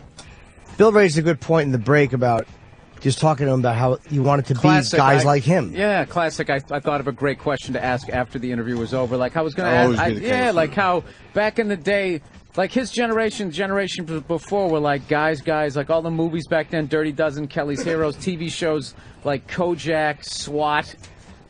All those, right into the 80s, Vegas, all those shows, they showed guys. Being guys. Yeah. Womanizing and drinking and...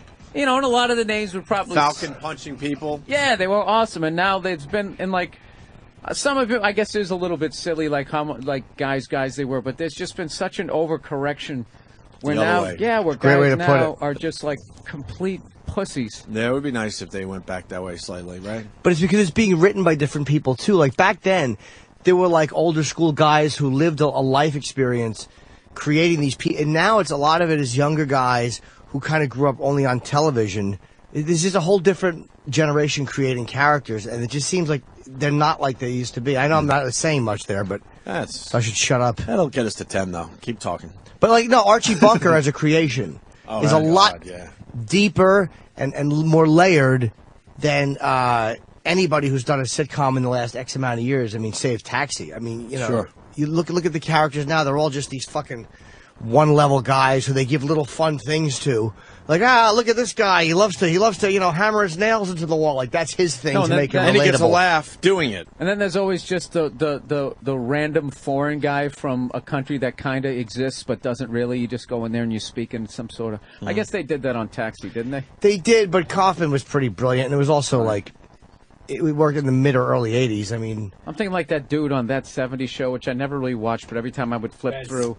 Yeah, he was like, hey, we got to get out of this scene. How do we get out of this scene? Oh, I have the foreign guy, you know, say something about his pubes. and we're into commercial. But then Kaufman would come in as Vic Ferrari, where he just lost his mind. I'm a huge Kaufman fan, but fucking DeVito killed it on that show. He's voted the best TV character in history. Was Louis De Palma. Unbelievable. What are your top 5 movie TV characters of all time? Got to go DeVito and Taxi. Louis De Palma. I got one. If you Hawkeye Pierce, all that in MASH. Obviously, Carol O'Connor as Archie Bunker. Absolutely. And the other two, I would have to take a second to think about. I got one. Mike Brady. Oh, there you go. Yeah, the dad. It was incredible. Only because I relate to his personal life. You got 2, Bill. I got Vinnie Barbarino. Dude, there's no way. To this day, if a comedian does a Vinnie Barbarino impression, that kills me. What I love about that is you see that's totally John Travolta. You can't write that. Right. And I'll tell you, even as much as people think it's funny, Henry Winkler playing the Fonz. Like, you watch that show, like, he saves that show. That show would have been like a season and a half, maybe.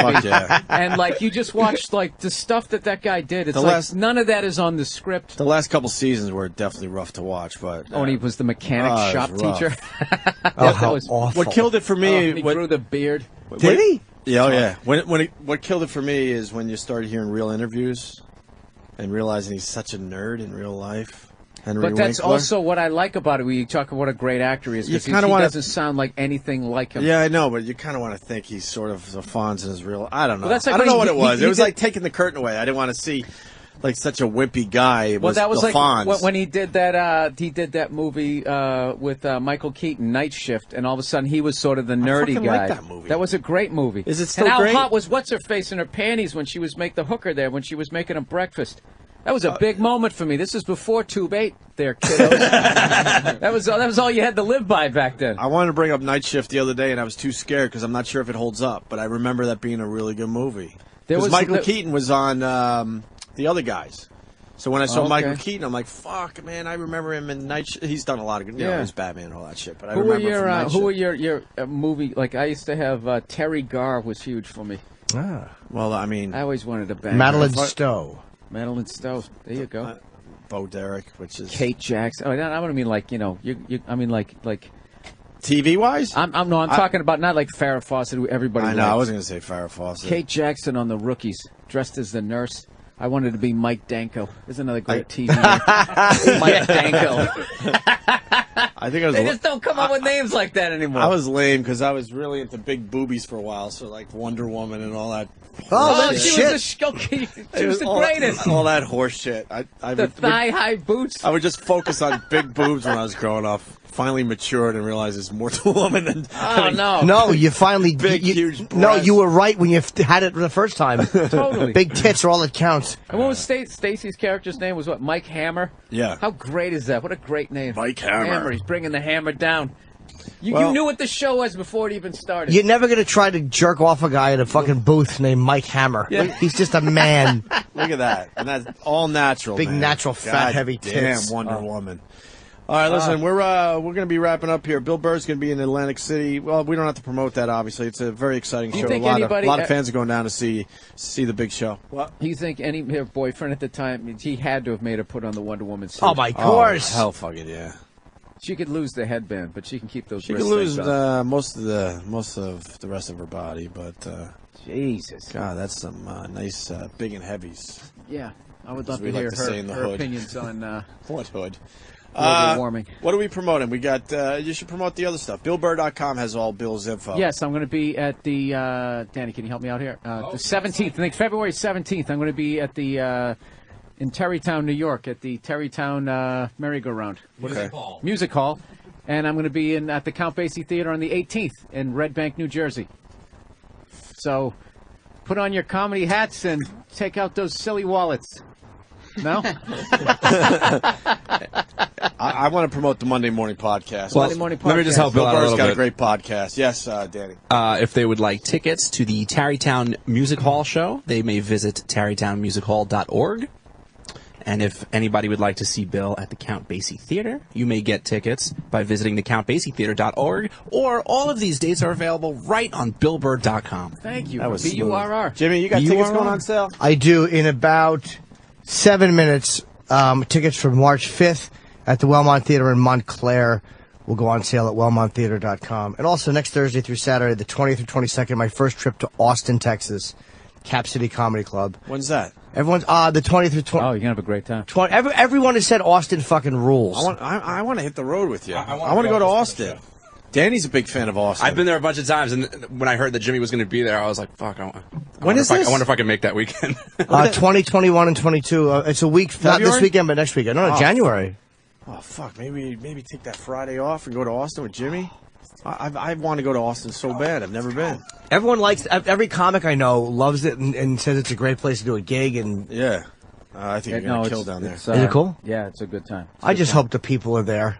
What's more humiliating than a fucking curtained off room? And it's also it's also when just as an East Coast guy, when you go that deep into Texas. But Austin is different. Austin is like the village of of Texas. But definitely, you go down to Houston. It's like a little blue dot that just shouldn't be there. Like it shouldn't physically be there, but it is. Like next year, I'm a big LSU fan, so I want to go down. To do a gig at Shreveport or something. Jesus. And I'm just like, who the hell is going to show up? You should just do it. Just do it though. See, it'll be an experience. Oh yeah, I know. Were you thinking Shelley Long earlier? Is that who it was? Yeah. She was smoking in that movie. I was confused when you went down the road. I didn't like Shelley Long ever. I didn't like what she looked like. I didn't like her. I liked her in Losing It, and I liked her in oh yeah, there she is, right there. Let me take a look. Having some hooker make you scrambled eggs? I mean, come on, dude. It doesn't. The panties she's sexy doesn't hurt. there. Wow. Well, look, I never found her sexy. I guess. There she is. Okay, well. Yeah, well. Look, those panties are a little big for now. She's nowadays. dishy. I'll say. Big hairy pussy in there. Oh, that's a world of hurt. Tremendous. We got one more thing. Bobo has to voice a promo, and he doesn't know what the promo's about. Yeah, no. We want him to do this cold because it's just more fun when we play it back on the channel. Where's Bobo? Don't worry, this is a quickie. Also want to thank Stalker Patty. She kicked fucking Oscar's ass in the gun debate. Great job, Patty. I was kind of bored with all the stats, but she was well versed. That was 45-3. 45-3. All over again. Can't argue that, Patty. Thumbs up on knowing your shit about guns. What's up, Bobo? I'm doing good. I didn't ask. Raise the mic. You have to raise the mic up a little bit there. I want to hear Daniel. Hi. Okay. People love you on this show. It's just amazing. He looks like a nerdy Juan Epstein. Nothing. You all right? Carter. Why are you dressing nicer? No, I don't know. Is that like a Christmas sweater or something? Probably. No, I've had this for a while. I just decided to dress nice today. That's all. Well, This is a big return to the show, right? Yeah. You look terrific, and we want you to just voice a promo for us, if that's okay. All right, no problem. And we want you to read it cold, so we don't need any music. We just got to shut our mouths. Yeah, we'll be quiet. Okay, this is Bobo. Hi everyone, it's me, Bobo. Are you sick of hearing my voice? Well, you're not alone. That's why the show is finally getting rid of me. Yes, Dick has run its course. And now it's up to you to find the next Bobo. They were freaks before me. They were freaks after me. No, sorry. We could obviously edit. Start with there again. They were freaks before me. They were freaks after me. Why can't you see the word be? There will be. Start again. Wait. There. They were freaks before me. There will be freaks after me.